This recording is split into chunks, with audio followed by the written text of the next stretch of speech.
Ok, bom dia, meus queridos. Nós vamos continuar a nossa caminhada aqui, depois de um belíssimo testemunho missionário com um homem que precisava aprender bastante sobre quem ele era e quem Deus é. E quando ele descobriu direitinho quem Deus é, ele fez algo que até hoje a gente compartilha aqui, e ele escreveu cânticos maravilhosos. Mas no primeiro momento da vida desse moço, ele se revelou bastante presunçoso, como nós mencionamos ontem. E nós estamos falando de ética, eu estou falando de escolhas. E a gente percebe bem essa ética na vida de alguns indivíduos quando nós olhamos para as escolhas que eles fazem. E é isso que nós vamos continuar fazendo hoje aqui. Você se recorda do que nós dissemos, que Deus supervisionou bastante a vida de Moisés em todo o tempo de nascimento dele, supervisionou a sua educação, ele foi educado na mais alta corte e ele recebeu uma educação palaciana, onde o primeiro mundo de então estava presente, oferecendo o que tinha de mais sofisticado. Ele foi treinado em toda a ciência egípcia, como nos diz o autor sagrado.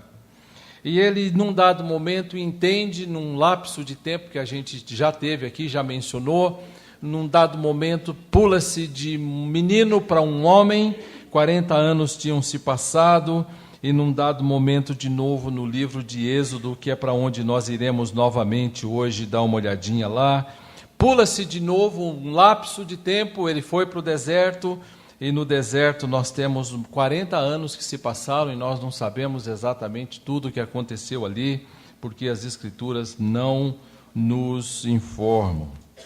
Mas nós sabemos o que Deus fez ali. Não sabemos o que Ele fez exatamente, mas sabemos o que Deus fez na vida daquele moço. Verso 1 do capítulo 3 de Êxodo. Eu vou lendo aqui, nós vamos falando, eu vou lendo texto por texto e nós vamos comentando cada um deles para que a gente acompanhe o que está acontecendo. 40 anos se passaram, 40 anos também se passaram.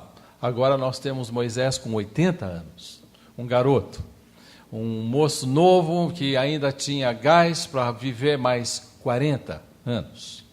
E com 80 anos pastoreando suas ovelhas ali, os seus cabritos do sogro, as ovelhas do sogro, o texto diz assim: apacentava Moisés o rebanho de Jetro, 3:1, Êxodo 3:1, seu sogro, sacerdote de Midian, e levando o rebanho para o lado ocidental do deserto, chegou ao monte de Deus, a Horebe.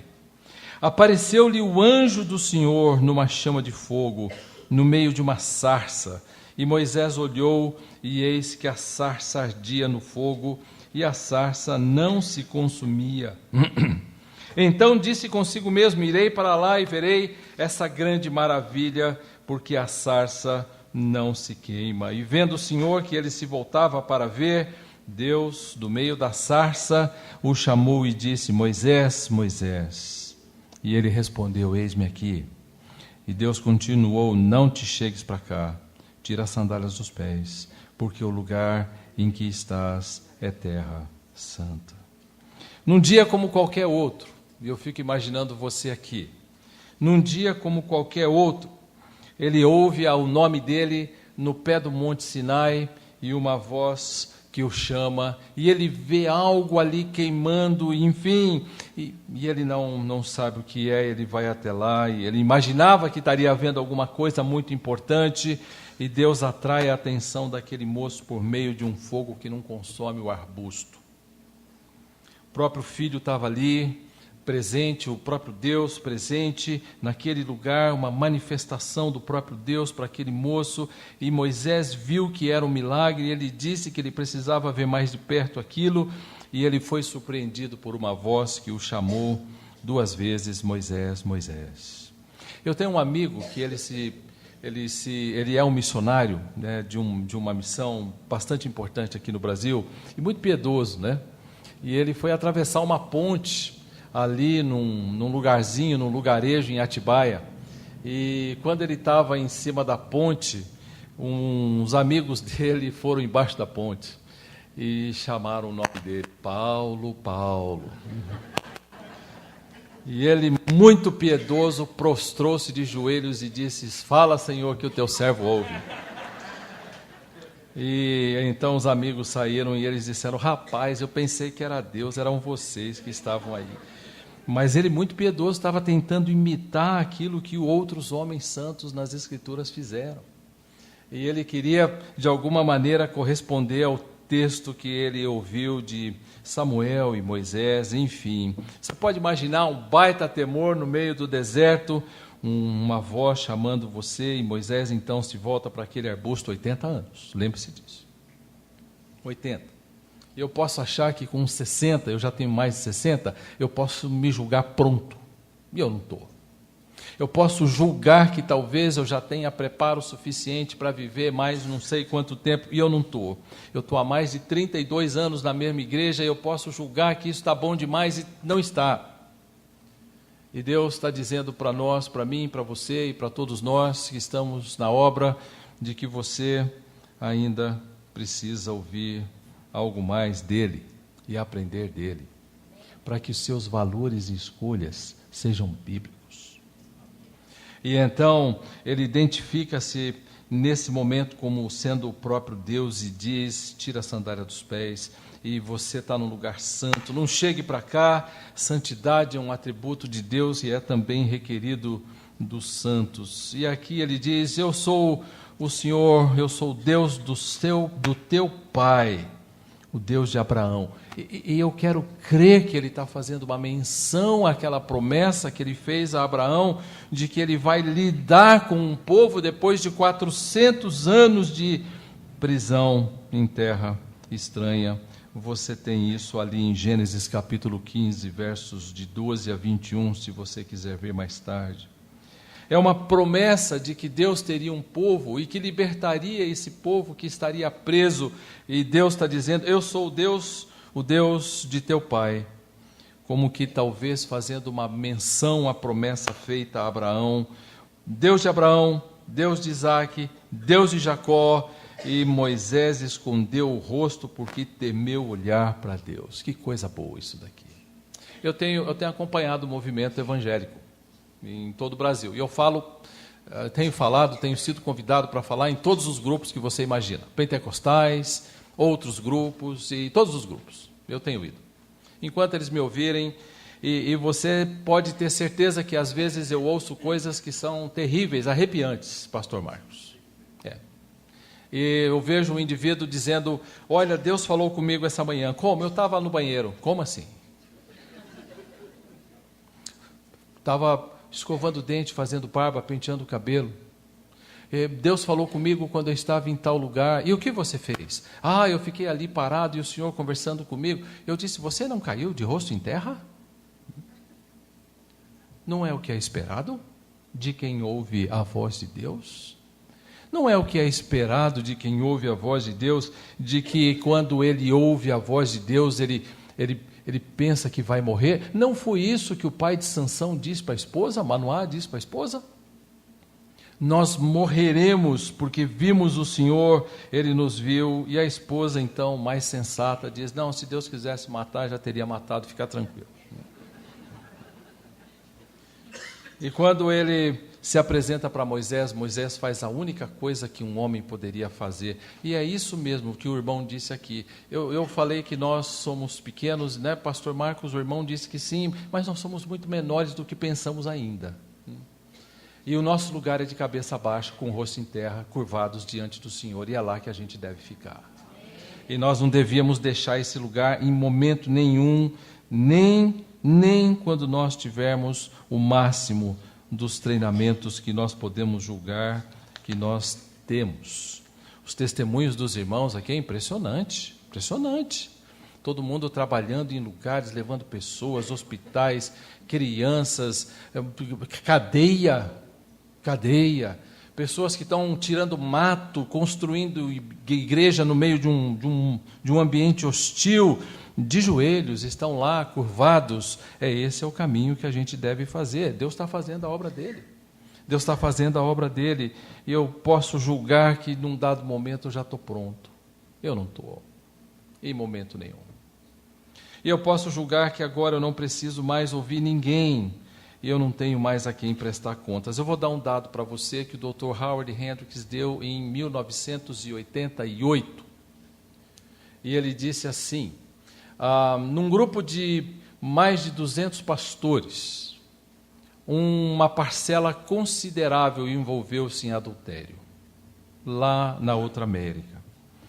E então ele mencionou que foi dar uma olhada nessa estatística para ver o que tinha lá. E ele percebeu de que esses tantos pastores, um grupo enorme de pastores, esses tantos pastores, mais de uma centena, que haviam cometido adultério, eles não prestavam conta para ninguém. Eu prestar conta para alguém? Isso não fere a ética. Isso não é... Enfim, eu vou contar os meus podres para um colega, aonde ele vai me ouvir? Eu vou dizer para você uma coisa, eu tenho meus amigos. E os meus amigos, eles têm autorização minha para ligar para mim e dizer assim, e aí, o que você está pensando? E eu tenho a liberdade de dizer para eles claramente tudo o que eu estou pensando, e nós temos que prestar conta. O que você está fazendo? E esse moço está curvado aqui, eu preciso aprender a me curvar, ouvindo pessoas que podem me ensinar, podem me aconselhar, podem dirigir minha vida, e eu preciso ter esse grupo para me fortalecer. Porque se tem uma coisa que nós pastores somos, é arrogantes. Não queremos ouvir. Nós não queremos ouvir. Nós queremos ensinar, mas não queremos ouvir. Eu preciso aprender a estar de joelhos curvados diante do Senhor, ouvindo aqueles a quem o Senhor coloca diante de nós. E no tempo de 4 gerações, como Gênesis 15 diz, 400 anos, pode imaginar o silêncio, você pode imaginar o silêncio, 400 anos e parece que Deus nos esqueceu aqui, e então, agora Deus vai falar com esse moço e vai dar uma coisinha para ele fazer. Lembram do que nós dissemos ontem? Ele julgou aos 40 que ele podia fazer o povo ser liberto do Egito. Ele queria que os outros o reconhecessem como libertador daquele povo que sairia de lá. E você sabe como ele saiu de lá, como um delinquente, assassino. E ele não era um libertador, um presunçoso, inconsequente. Mas agora vai acontecer algo estranho. E você vai falar, mas que homem é esse aí? Ele é Moisés. Moisés somos nós. Somos nós, estranhos, difíceis, confusos, complicados, enfim. E eu estou olhando para esse moço, e Êxodo começa assim, a partir do verso 10, capítulo 3, verso 10. Vem agora, eu te enviarei a Faraó, para que tires o meu povo, os filhos de Israel, do Egito. Opa, chegou a hora! Chegou, é agora. Tudo que ele queria, não é? Tudo que ele queria. Ele queria isso aos 40 anos, Deus não deu, vai ter agora aos 80. Então agora ele está diante daquilo que ele julgava poderia ter feito 40 anos antes e não podia. E então ele vai falar com aquele moço, Deus, e ele diz assim, você vai pessoalmente até o Faraó, e você vai falar para tirar o meu povo do Egito. Agora ele deveria levantar e dizer assim, finalmente me reconheceram, não é? Finalmente. Eu tenho alguns indivíduos que querem ir para missões, às vezes passam na igreja, eu digo para eles, viva a vida da igreja, lava o banheiro, arruma as cadeiras, deixa a igreja reconhecer você. E eles não querem esse tempo. Eles não querem ser reconhecidos pela igreja por esse tempo. Então eles têm os seus arroubos independentes da igreja e eles saem. Mas eu estou aqui pedindo para esse moço, agora que você pode, agora depois de 40 anos, agora que você está bem treinado no deserto, está queimadinho, está forte, pode ir para lá, então agora começa um outro discurso. Mas esse moço é enrolado mesmo. E aí ele vai dizer assim no capítulo 3, versículo 11, e ele vai fazer um comentário bem interessante, ele vai levantar 5 objeções. Então disse Moisés a Deus: quem sou eu para ir a Faraó e tirar do Egito os filhos de Israel? Mas não é estranho? Não era esse o moço que tinha matado um egípcio e livrado 2 hebreus? Não é estranho que esse moço agora esteja fugindo daquela situação? Quem sou eu para ir até o Faraó? Você ouvindo isso num primeiro momento, você vai dizer: esse moço é humilde. Eu vou garantir para você, não. E eu vou dizer para você não, porque Deus disse isso para ele. E como nós temos que sempre fundamentar as nossas posições nas Escrituras, o que Deus disse para ele foi pior do que a gente pode imaginar. Nós poderíamos pensar que 40 anos de deserto treinou esse moço em toda a piedade, treinou esse moço em humildade, e ele agora está pronto para dar passos e fazer escolhas piedosas, mas não é isso que a gente vê. Ele está olhando para si e para os seus enganos e para os seus equívocos do coração. Durante o tempo em que eu era aluno de primário e ginásio, não existe mais isso, né? E colégio, não existe mais isso também. Hoje é ensino fundamental 1 e 2 e ensino médio. Pois é, eu estudei no grupo escolar, não é? Faz bastante tempo. Eu não apresentava um único trabalho em público sequer. Um único. E quando eu fazia parte de grupos, e eu dizia assim: eu pesquiso tudo o que você quiser, mas você apresenta. Morria de medo de falar em público. Mal sabia eu o que Deus tinha destinado para a minha vida, não é? Mas sabe qual era o meu motivo? O que vão pensar de mim? O que vão pensar de mim? Moisés aqui, nesse momento, ao invés de ele ser humilde, e ao invés de ele ser um moço quebrantado, ele está sendo um moço arrogante, e ele está dizendo: eu ir para lá, quem sou eu? Mas é Deus quem está mandando você ir para lá. E ele está dizendo para Deus: quem sou eu? Você está questionando o Senhor, não é? Então Deus pacientemente responde às 5 objeções dele. Deus lhe respondeu: eu serei contigo. Basta, né? Mas ele faz um pouquinho mais: e esse será o sinal que eu te enviei, depois de haveres tirado o povo do Egito, servireis a Deus neste monte. Ele está dando uma resposta para Moisés: quando te perguntarem lá, quando você for, eu queria que você soubesse, eu irei com você. Aquieta o coração e faz o que você precisa fazer.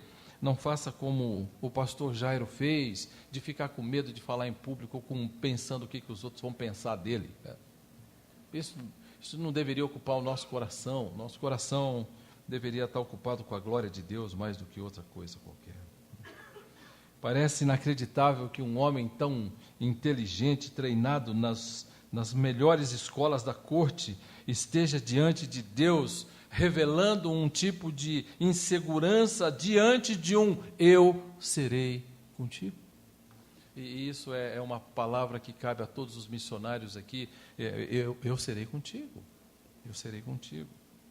E aí então ele diz: bom, isso não basta, Deus, isso não basta para mim, porque eu preciso de mais. Não basta Deus dizer para mim, é assim. Então ele diz no verso 13: disse Moisés a Deus: eis que quando eu vier aos filhos de Israel e lhes disser, o Deus de vossos pais me enviou a vós outros, e eles me perguntarem qual é o seu nome, o que eu direi? Enfim, Senhor, o Senhor está me mandando, mas quando eu for e quando me perguntarem o nome do Senhor, o que eu vou dizer para eles? E ele está diante de um Deus extremamente paciente, misericordioso, gracioso. E esse Deus olha para ele e diz: rapaz, disse Deus a Moisés, verso 14, eu sou o que sou. Assim dirás aos filhos de Israel: eu sou, me enviou a vós outros. E ele disse: É assim que é para ser, é assim que é para ser. Você vai aos filhos de Israel, você procura os anciãos de Israel, você os ajunta, você diz que eu tenho visto o sofrimento deles, diz que eu vou fazê-los subir para uma terra que mana leite e mel, verso 15, 16, verso 17. Você vai dizer o seguinte para o faraó, verso 18, o Senhor Deus vem aqui e ele vai fazer uma coisa grande aqui. Eu quero que você saiba que o faraó não vai te ouvir. E eu vou usar de uma mão forte contra o faraó. Eu vou ferir o povo do Egito. E vocês vão sair, vão levar, verso 21, todos os despojos. Não vão sair de mão vazia de lá. Um fulano, na época dos pais da igreja, no ano 200 e alguma coisinha, escreveu uma posição psicológica horrorosa sobre os despojos do Egito, levando os despojos, e ele disse: assim como o povo de Deus saiu levando os despojos egípcios, podemos também investigar no meio secular, dentro dos movimentos psicológicos, eu ia dizer da psicologia, não existe uma, existem várias, e então nós podemos colher deles o que eles têm lá de bom e trazer para dentro das Escrituras. Eu digo para você, não, nós não podemos. Tudo o que nós temos de mais excelente está aqui. E então esse moço desenvolveu uma posição chamada despojando os egípcios.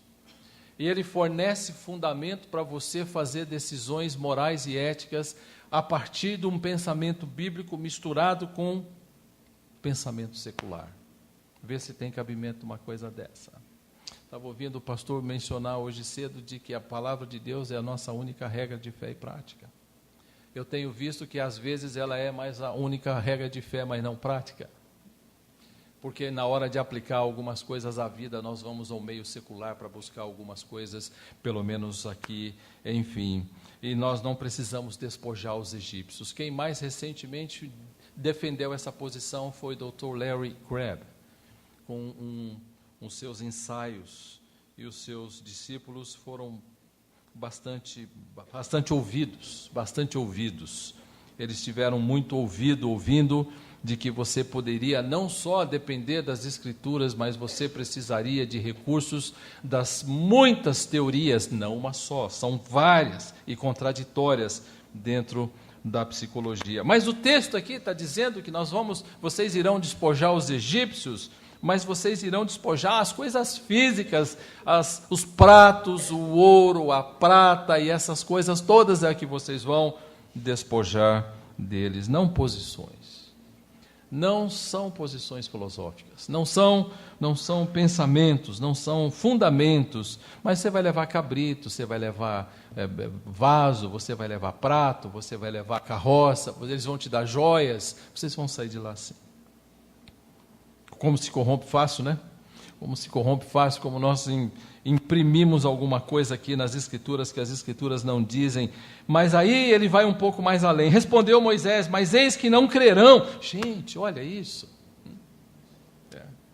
Ele que queria tanto ser o libertador de Israel, agora ele está diante de uma situação onde Deus mesmo está dizendo para ele, e ele está conversando com Deus: eis que não crerão, nem me acudirão a minha voz, pois dirão: o Senhor não te apareceu. E aí ele questionou a autoridade que Deus deu e perdeu de vista quem estava conferindo a autoridade para ele. E ele vai, na graça dele, Deus disse: o que é que você tem na mão? E aí vai até o versículo 9. Põe a mão no peito, tira a mão do peito, ficou branca, agora ficou boa. Enfim, a serpente, a vara serpente, e ele está fazendo vários sinais para dizer para o teu servo, para o servo dele: eu queria que você soubesse que você vai lá e você vai fazer essa coisa. Eu queria que você soubesse que isso vai acontecer, e se ainda não crerem, eu queria que você soubesse o que eu vou fazer. Eu vou fazer coisas incríveis naquele lugar. Argumento 4 está no verso 10. Então disse Moisés ao Senhor: Senhor, eu nunca fui eloquente, nem outrora, nem depois que falaste a teu servo, pois sou pesado de boca e pesado de língua. Então Deus vai responder uma resposta dura para ele. Você pode não acreditar, mas durante minha adolescência e as crises que eu tinha, eu fui gago por muito tempo e eu ficava falando gaga. Eu não atendia telefone, porque quase não saía alô. Ainda bem que Deus usa as coisas loucas desse mundo para envergonhar as sábias, né? E eu estou entre essas aí. E aí então ele diz, eu não consigo falar. Eu tenho um problema grande com fala. E Deus então vai dizer para ele um verso difícil. Quem fez a boca do homem? Ou quem faz o mudo? Ou o surdo? Ou o que vê? Ou o cego? Não sou eu? Difícil, né? Quem é que faz o cego? O mudo? O surdo? Sou eu. Um texto bem duro, onde coloca na soberania de Deus a sua autoridade sobre a nossa própria saúde ou a falta dela, de alguma maneira. E Deus estava levando Moisés a entender um fato, está enviando você, e enfim. Aí ele vai no verso 13, nós estamos chegando já naquele ponto em que você vai perceber quantas decisões importantes ele tomou. Verso 13, ele respondeu, Senhor, envia aquele que há de enviar, menos a mim. Bom, é o contrário exatamente de tudo que nós estamos ouvindo aqui, não é? É o contrário. Nesse momento, sabe o que Deus faz? Verso 14, acendeu-se a ira do Senhor contra Moisés. Nenhuma humildade aqui. Deus não fica irado com o humilde. Deus honra o humilde, é isso que a Escritura diz. Mas Deus, naquele momento, olhou para Moisés, irou-se contra ele, e naquele momento disse, tá bom. Que coisa, não?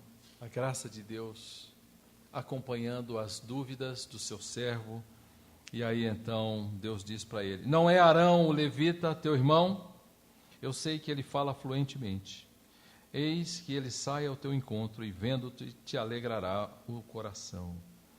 Tu, pois, lhes falarás as minhas palavras, e eu serei a tua boca, e serei com a dele, e vos ensinarei o que deve fazer. E agora Deus está diante daquele moço, dizendo para ele, ok, tá bom, é isso que você quer?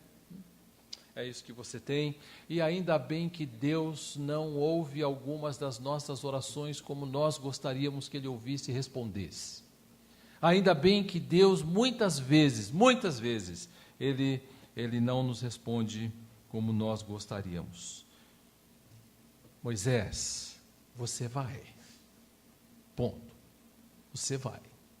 Vai alguém com você que vai te dar um trabalho danado no deserto. É isso que você quer, né? Eu não queria, mas é isso que você quer. Então, você vai.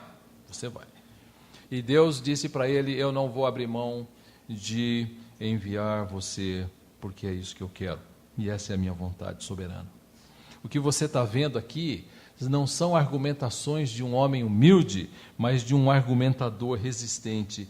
Ele foi de um presunçoso até um argumentador. Ele deixou de ser um presunçoso, um indivíduo arrogante para ser um argumentador resistente. Ele foi de um extremo a outro. Aos 40 ele era um, aos 80 ele era outro. O que esse moço aprendeu no deserto?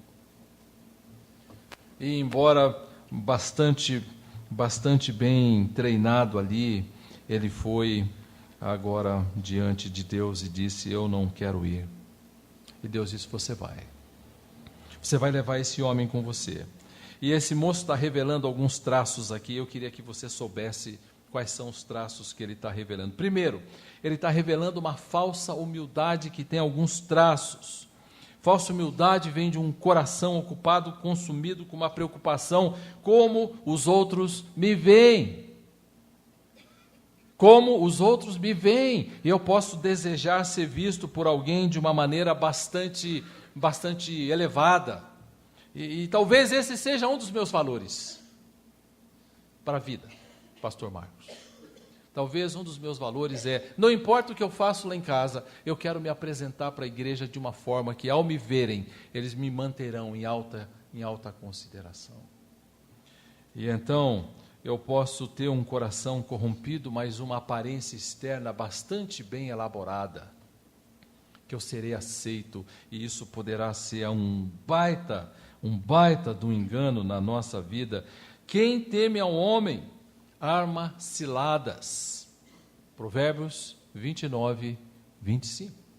Quem teme ao homem, arma ciladas. O que confia no Senhor está seguro.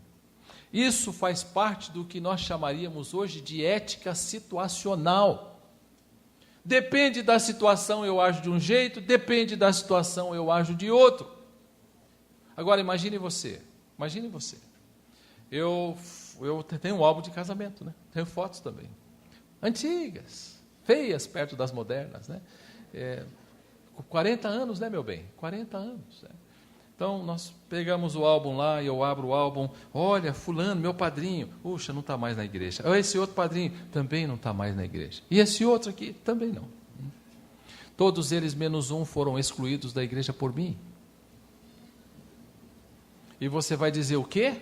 Então, depende do que eu quero, se eu quero ter um tipo de relação com um conchavo ou não, enfim, eu não posso ceder a certos valores e padrões, não posso ceder porque um indivíduo foi meu amigo, meu parente. Eu preciso tomar uma decisão não baseado numa ética situacional, depende da situação, é assim, depende assado, os valores, de certa maneira isso é assim, mas eu não posso abrir mão daquilo que é essencial nas Escrituras de jeito nenhum. Salmo 86 diz exatamente isso, me ensina a temer o seu nome, eu não quero abrir mão de nada. Um exemplo de alguém que queria manter uma ética situacional, Ananias e Safira. Eles não estavam ali por causa de dinheiro, acredite nisso. Eles estavam ali por causa do capítulo 4. Nós estamos no capítulo 5, de 1 a 10. No capítulo 4 termina com um texto falando de um moço chamado Barnabé, que deu tudo o que ele tinha. E então Ananias e Safira pega tudo que tinha, tira uma parte, entrega e diz, é tudo que eu tenho. O negócio ali era manter a sua imagem, prestígio, como Barnabé tinha. Só que Barnabé era honesto, sincero, e eles não, por isso morreram. Ainda bem que Deus não faz isso conosco hoje, né? Ainda bem. Porque senão nossas igrejas estavam... E não tinha pregador também.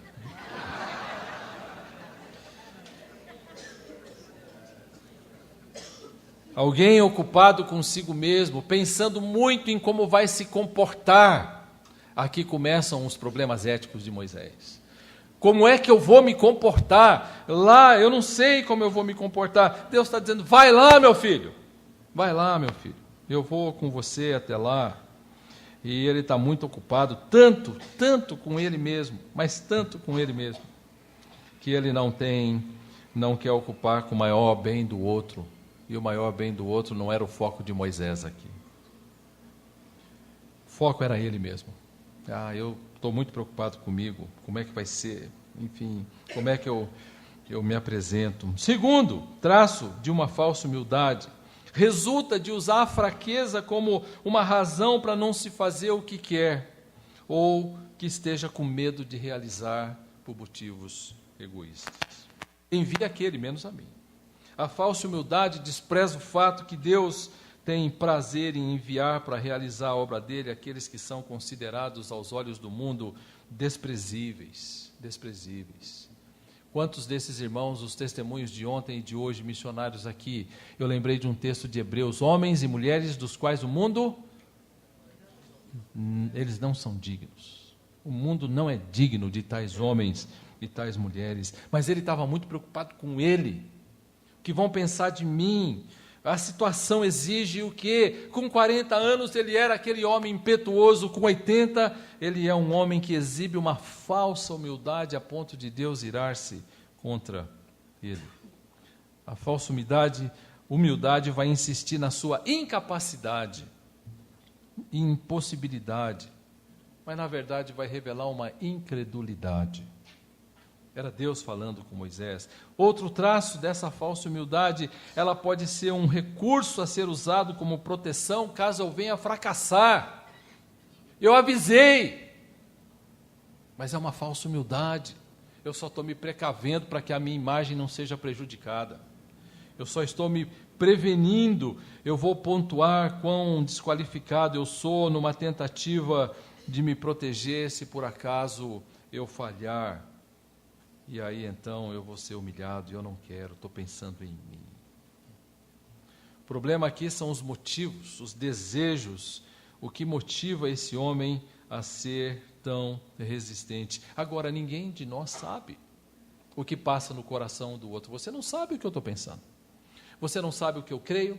Você não sabe necessariamente os meus motivos. Você não conhece meus propósitos. Você não conhece meu coração. Mas tem uma pessoa que conhece. Tem uma pessoa que conhece. Queria que você abrisse comigo rapidamente, enquanto a gente mantém o dedo aí em Êxodo, em 1 Crônicas, capítulo 28, um texto que fala, Deus fala com Salomão. 1 Crônicas 28, 9. Tu, meu filho Salomão, conhece o Deus de teu pai e serve-o de coração íntegro e alma voluntária, porque o Senhor esquadrinha todos os corações e penetra todos os desígnios do pensamento.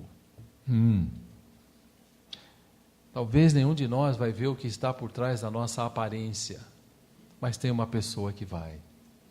E talvez eu possa me comportar situacionalmente, pensando que eu posso ter algum tipo de vantagem, mas Deus conhece o meu coração inteiramente, e Ele tem o poder de discernir os meus motivos mais secretos. Quantas vezes lá no passado, voltando para a minha adolescência, eu pensei, eu não quero falar em público para não ser envergonhado. Eu sou gago, os meninos vão rir de mim. Quantos enganos no meu coração, e se rirem. E Deus poderia naquele momento ter me convencido, e Deus esperou o tempo para eu aprender os meus anos de deserto também, para que eu pudesse chegar a um dado momento e disse, o que é isso que eu estou fazendo? Eu estou me comportando publicamente de uma maneira indevida, pensando em mim mais do que nos outros, muito egoísta. Eu estou usando de uma ética que pensa que dependendo da situação vale a pena fazer, dependendo da situação não. Eu estou olhando para mim mesmo. A falsa humildade tenta evitar o foco sobre si mesmo, mas o motivo mais subjacente é que ele não está preocupado com a glória de Deus. Por causa da hesitação desse moço, e eu vou terminar já, porque o nosso tempo está passando rápido aqui. Ele teve um companheiro de jornada. Esse companheiro de jornada foi uma pessoa bem difícil na vida dele. Arão, irmão, um companheiro de caminhada, um problema num dado momento da trajetória que não teria sido se talvez ele não tivesse ido lá. Talvez outro fosse. Mas se você andar um pouquinho para frente no livro de Êxodo, capítulo 32. Cadê o pastor Manuel Cano com a plaquinha? Quanto tempo eu tenho aqui? Eu tenho 5 minutos, tenho 10 minutos. Pastor Marcos está aí? Não, tem o que mais? 5 minutos, 10 minutos? 11h20? Um pouquinho mais? Tá bom, vou falar 1 hora. Ninguém respondeu, vou falar 1 hora. Então.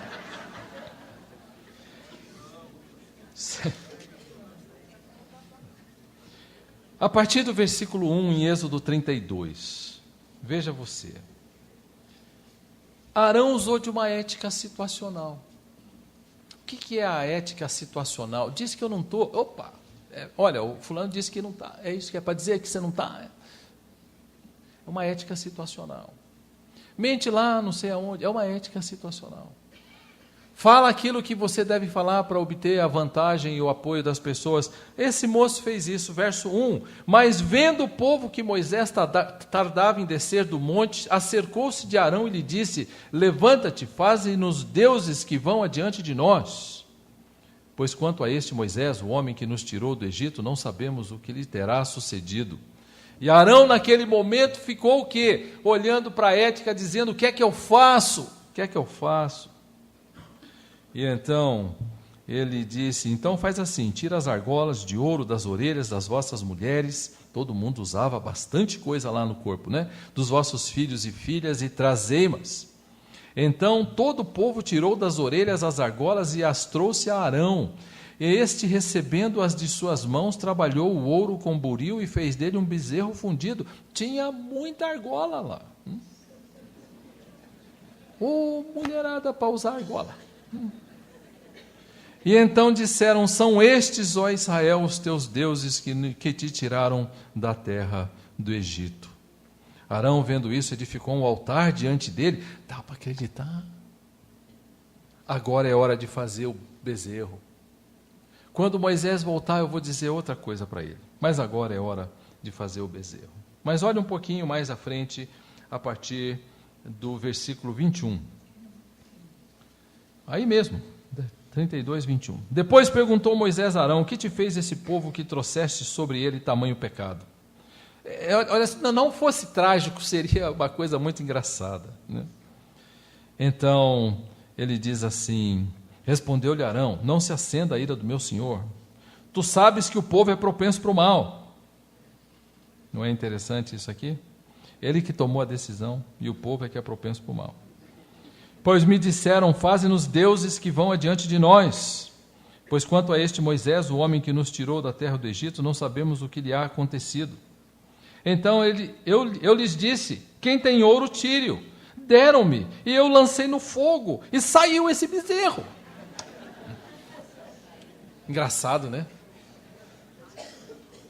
Joguei lá o negócio, saiu o bezerro assim. Saiu mexendo. Que coisa horrível. Foi aquele que Moisés pediu que fosse, porque seria a boca dele. E certamente, quando eu temo homens, eu vou criar, eu vou ter armadilhas. E eu vou fazer essas armadilhas. E então, tendo a ser uma pessoa que caminha pensando numa ética mais situacional, essa vista agora na vida de Arão. Em último lugar, eu já termino, pastor Marcos. Humilde, esse é mais um traço, está disposto a aceitar a desonra. Ele está disposto a aceitar a desonra. E nesse ponto Moisés foi muito bom, ele não se apegou à sua posição real, deliberadamente abriu mão dela. Pense num momento na vida do apóstolo Paulo, hebreus de hebreus, da tribo de Benjamim, quanto à lei fariseu, observador da lei, a grande estrela do judaísmo. Filipenses capítulo 3, não precisa abrir lá, diz que ele considerou tudo que ele tinha como é que eu posso pensar que eu estou pronto, hein? Porque eu envelheci. Jó diz assim: por acaso a sabedoria está com as cãs? E eu tenho. Não, a sabedoria não está com a idade, a sabedoria está com aquele que teme ao Senhor e envelhece no Senhor, então ele é sábio, a sabedoria está com ele. Moisés revelou-se aqui, nesse caso, um homem humilde nesse momento, e assim como o apóstolo Paulo também fez. Mas como é que ele vai fazer quando ele for criticado? Então, 40 anos arrogante, 40 anos sem aprender quem é Deus e quem é Ele, sai para uma missão, teme o que vai fazer, preocupa-se com Ele mais do que com o bem dos outros, é dado a Ele um homem que lhe cria um problema, e agora ele está pronto para ir para o Egito, e ele vai para o Egito, ele tira o povo, e ele sai com o povo de lá. E aí a gente continua amanhã, depois que ele sair. Porque no meu estudo ele não saiu ainda, ele vai sair amanhã. E aí então nós vamos olhar para ele e o que aconteceu com ele, porque esse homem ouviu crítica, hein? Esse homem ouviu crítica. Eu queria que você visse como ele respondeu a essas críticas. Nós, pastores, podemos ouvir coisas às vezes que são muito injustas. E aqui entra a minha final conclusão sobre ética bíblica. Quais escolhas eu farei diante das muitas situações a que estarei exposto? E é isso que eu preciso decidir como eu vou eu vou fazer. Eu queria compartilhar com você amanhã como Moisés reagiu diante de uma situação extremamente difícil em família. Ter coisas em família na igreja são coisas difíceis, né? Eu queria que você visse como Moisés lidou com essa situação em família. Quanta graça Deus manifestou. Está vendo quanta graça Deus manifestou para com um homem rebelde? Muitas vezes, quando eu estou lá no meu escritório, vem uma pessoa conversar comigo, eu ensino, ele não ouve, eu ensino, ele não ouve, eu ensino, ele não ouve, eu fico pensando, esse sou eu diante de Deus. E isso me faz ser extremamente paciente, enquanto se aguarda a obra de Deus ser completada naquela vida que está em construção também. Queria orar com você, queria que você curvasse sua cabeça. Ó Deus, nós estamos olhando para a vida de um homem que tem tanto a nos ensinar. O Senhor registrou nas Escrituras os acontecimentos que o envolveram, para que nós aprendêssemos com ele. Como diz a tua palavra, tudo que outrora foi escrito para o nosso ensino foi escrito. E ó Deus, eu queria dizer para o Senhor que somos muito gratos, porque vimos como podemos ser inconsequentes, arrogantes e inconsequentes, desejando uma posição que o Senhor não nos deu, e como podemos ser um argumentador resistente,